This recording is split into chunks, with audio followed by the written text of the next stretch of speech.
Hace más de un siglo se inauguró una de las obras más ambiciosas de la historia del Ecuador, en un país donde viajar significaba semanas de camino, inviernos que aislaban pueblos, asaltos en la ruta y trayectos a lomo de mula. El tren apareció como una gran solución. La idea era clara: unir la sierra y la costa a lo largo de más de 450 kilómetros. El proyecto atravesó gobiernos de ideologías distintas, pero avanzó con el mismo objetivo y terminó por cambiar la forma en la que el país se comunicaba y se movía. Pero el tiempo también trajo malas decisiones, falta de demanda y un modelo económico insostenible. Así, este símbolo de unión nacional e identidad ha estado muchas veces en riesgo. Hoy hacemos un recorrido por su construcción, las rutas habilitadas y lo que simboliza el ferrocarril trasandino.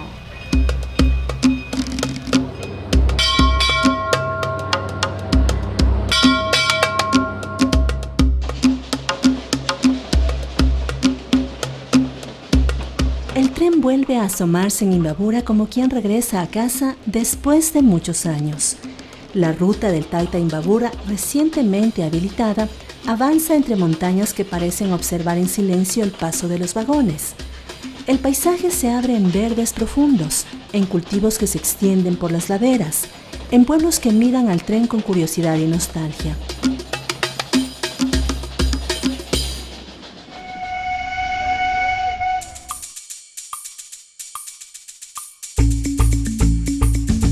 Pero esta historia comenzó mucho antes. El ferrocarril nació con la idea de unir a un país fragmentado por montañas, abismos y distancias extensas. Las crónicas de la época hablan de dos mundos separados por una barrera casi infranqueable, la cordillera de los Andes. Mientras una tonelada de papas en Chimborazo costaba 2 sucres, en Guayaquil su precio llegaba a 80. El tren fue una respuesta a esa distancia económica y social. A mediados del siglo XIX, Gabriel García Moreno impulsó desde el poder la idea de un ferrocarril que llegara a la capital. Durante su gobierno se colocaron los primeros rieles, pero tras su muerte la obra quedó inconclusa durante años, detenida por la falta de recursos, los conflictos políticos y una geografía que no cedía. Fue Eloy Alfaro quien retomó el proyecto. Apostó por la ingeniería extranjera y empujó la construcción de 456 kilómetros de línea férrea que unieron Guayaquil y Quito. En 1908 el país quedó atravesado por una línea de acero que transformó su ritmo para siempre. Antes de eso era sumamente complicado, por ejemplo, viajar de Quito a Guayaquil. Era una empresa que tomaba más o menos unos 15 días de viaje.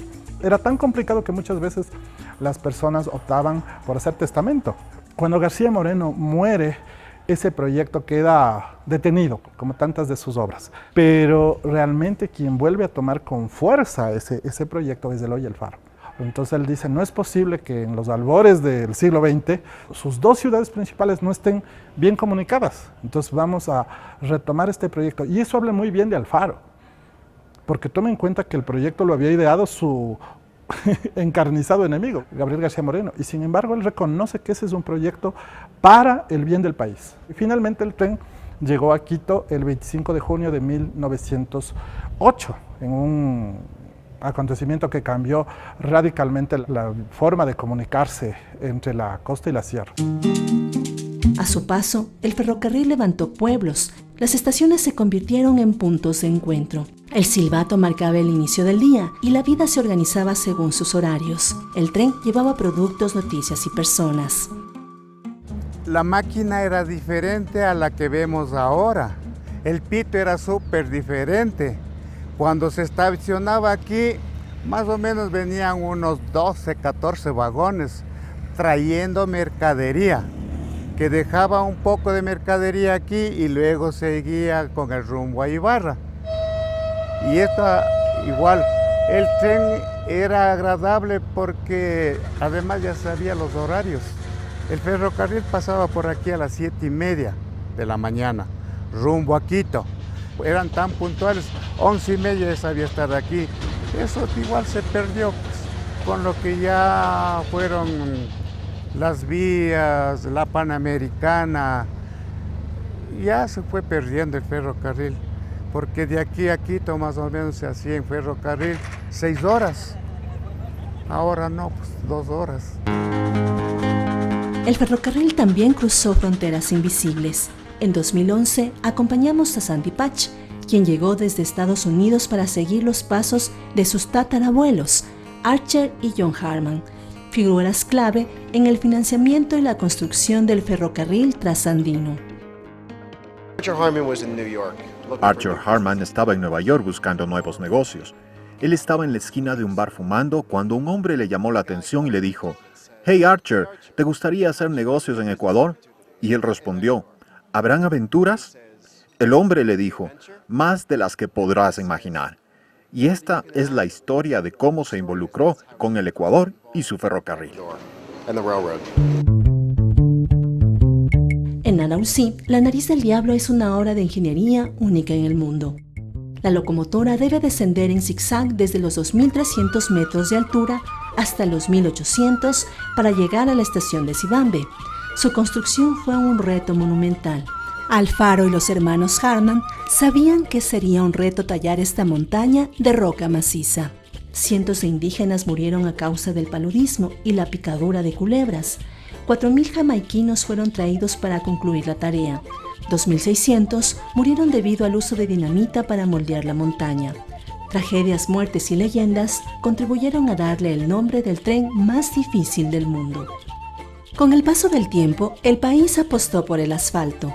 Las carreteras se multiplicaron, los vehículos motorizados dominaron el transporte y el mantenimiento del ferrocarril quedó relegado.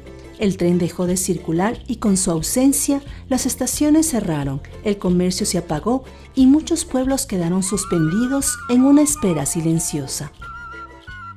Es irónico, ¿no? Porque el tren se pierde por desidia nuestra, de todos los ecuatorianos. Yo creo que todos somos responsables de la muerte del tren. ¿Por qué no pasa eso en Europa? En Europa las principales vías de comunicación son vías férreas. Mi abuelo se dedicaba a la industria de la madera, sobre todo en esta zona de San Lorenzo. Y él me conversaba que en su opinión, uno de los motivos que aceleró el deterioro del tren fue el surgimiento del transporte pesado, ¿no? Como una alternativa más barata y más rápida de transporte. Yo creo que la administración del ferrocarril definitivamente no fue la mejor. A eso se sumaron problemas como los que usted ha señalado, ¿no? Estos robos de los durmientes, la falta de cuidado y de mantenimiento en las vías. Y todos estos factores, si uno los iba sumando, fueron provocando la muerte del ferrocarril. Décadas después, 2 tramos regresaron a la vida. En Imbabura, la ruta Ibarra a Tuntaqui volvió a llenarse de pasajeros. En Chimborazo, el tramo Alausí-Sibambe retomó su marcha. El tren ya no transporta al país como antes. Ahora su recorrido está ligado al turismo y a la memoria. Tenemos previsto abrir una nueva ruta dentro de Ibarra mismo, que es la Ibarra Salinas. Una ruta con autoferro en el Tambo, en la provincia de Cañar.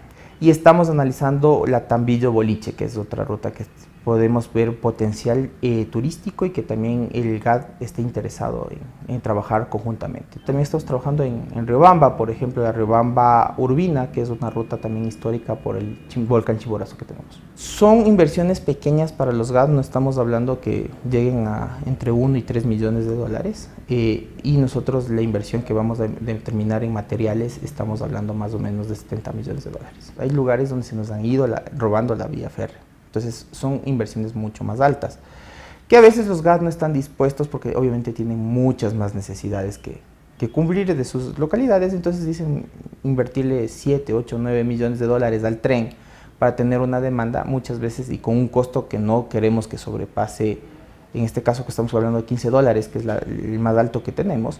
Entonces se vuelve como que un poco insostenible económicamente, entonces realmente no nos conviene hacer algunas zonas, o lugares donde tenemos que se eliminó la línea férrea y hay que hacer un nuevo trazado de línea férrea, ya estamos hablando de inversiones mucho más de 30 a 40 millones de dólares. Con su regreso, los negocios despertaron, los restaurantes abrieron nuevamente, los artesanos encontraron visitantes y las plazas recuperaron movimiento. Atrae turismo con todo lo que eso implica, ¿no es cierto? Todos los servicios conexos que atrae el turismo, el transporte, la alimentación, el hospedaje eventualmente. Y lo que es importante es que acordémonos que el tren pasa por lugares donde no hay vías, entonces pasa por pueblos pequeños, por comunidades pequeñas. Ahora tenemos una red vial increíble en el Ecuador y poco a poco estas comunidades, estas localidades, estos pueblos se han ido quedando un poco rezagados porque ya la carretera pasa un poco más lejos, ya no hay un tema de una razón o un motivo para que los turistas vayan y se encuentren ahí o consuman directamente ahí sus productos. Nosotros tenemos metro, ¿cierto? Pero es muy diferente pues allá al tema del tren terrestre, de nosotros es más aéreo. También tenemos tranvía, pero digamos que es todo más urbano, pasa más por los barrios. Acá podemos ver que es más rural y podemos conocer más acerca de esta cultura, de todo lo que ha sucedido, ¿cierto? Allá todo sí trasciende entre barrios, calles, también es muy bonito, muy cultural, pero sí es una diferencia muy grande. En la estación de Ibarra conocimos a Edison, hoy maquinista de la locomotora. Su oficio no se aprende en una escuela, se transmite de ferroviario en ferroviario, en consejos heredados y años de experiencia. Manejar un tren implica saber cómo detener más de 120 toneladas en el instante preciso. Realizamos o tenemos una escuela porque hay compañeros que ingresan desde la vía y ellos van avanzando para seguir formando parte de la tripulación. Los carrilanos suben a brequeros, ayudantes maquinistas y maquinistas. En mi caso yo entré a la empresa en el 2009 operando este tipo de unidades que es similar a la Ferrochiva o el Autoferro número 26 y luego pues nos capacitamos para poder operar este tipo de locomotoras, que es una locomotora a vapor de 1931. Las que funcionan hoy en día son a diésel y además eléctricas, pero ¿estas cómo funcionaban? Estas a la actualidad igualmente estamos trabajando con diésel para hacer el tema de la combustión y poder generar o por medio de esa combustión el agua que tenemos en el tubo cañón de la caldera pueda hervir y almacenar el vapor en esta parte que es el domo principal. Y por medio de una válvula piloto, al jalar el regulador, es lo que tenemos pues el movimiento de la locomotora. Aquí también tenemos la campana y esta parte de aquí que es la chimenea por donde sale el humo de la locomotora, lo que les encanta a los usuarios y a todo mundo que ve la locomotora encendida. Hoy su retorno plantea nuevos retos. En ciudades llenas de vehículos, peatones y comercio informal, el tren vuelve a reclamar su espacio y a recordarle a la ciudad que estuvo ahí antes.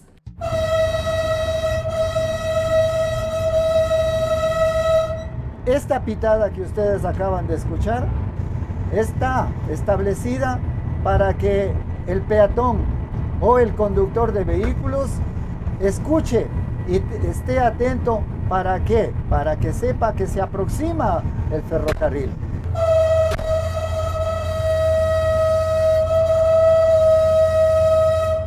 No se ponen a pensar que esta es una máquina que transporta y arrastra un volumen bastante grande de transporte. Solo esta máquina pesa 64 toneladas. El freno, dependiendo si nosotros estamos yendo a esta velocidad que ustedes la pueden ver aquí en la pantalla de 20, son segundos, ¿ya? Pero todo depende de la velocidad y de lo que estemos transportando. Los ecuatorianos tenemos un gran problema, que no conocemos nuestra historia, ¿no? Y tenemos unos problemas muy serios de identidad. El ferrocarril vino a ser el símbolo de la unión nacional, porque unía justamente todas estas regiones tan disímiles que la una no se miraba a la otra, ¿no? La costa y la sierra, por no hablar de la Amazonía. Entonces, para mí el ferrocarril es un símbolo y debe recuperarse no solamente como legado, sino como una posibilidad real de desarrollo. El tren despierta una nostalgia profunda, refuerza la identidad nacional porque remite a una época en la que el país decidió enfrentarse a su propia geografía. El tren del Ecuador sigue avanzando, distinto, más lento, pero cargado de historia.